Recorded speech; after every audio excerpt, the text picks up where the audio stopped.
Matapos ang pagpanaw ng veteranong aktor na si Ronaldo Valdez, ibinahagi din ng 24 oras ang dahilan.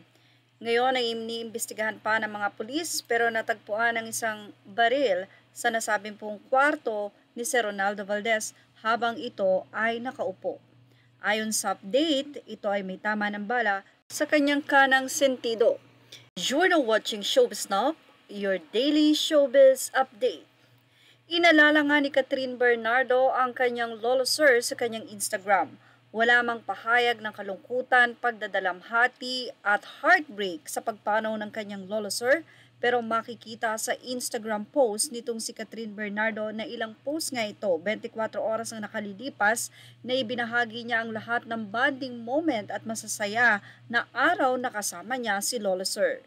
Ibinahagi din ni Catherine Bernardo ang pagpunta mismo ni Ronaldo Valdez, lolo sir, sa kanyang premiere night doon nga sa A Very Good Girl kung saan ay naka-scooter ito papasok sa red carpet habang tinitilian ng mga fans at tinatawag ang kanyang pangalan na nakilala bilang lolo sir ni Ali sa Too Good To Be True.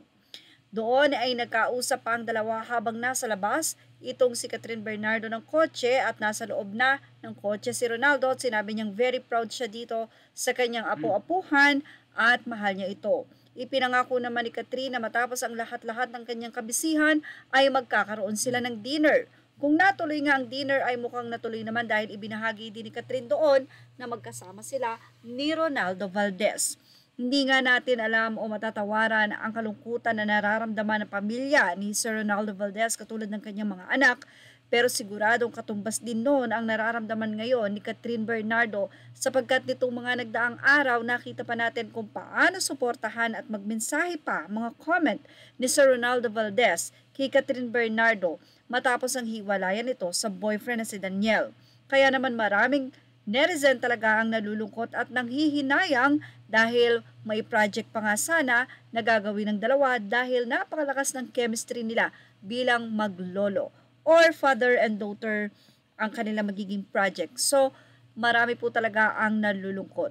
At patuloy lang pong tumutok para po sa update. Yan po, napuno nga po ng kalungkutan ng Instagram nitong si Catherine matapos nitong ibahagi sa kanyang Instagram story ang lahat ng bonding moment nila ni Lolo Sir.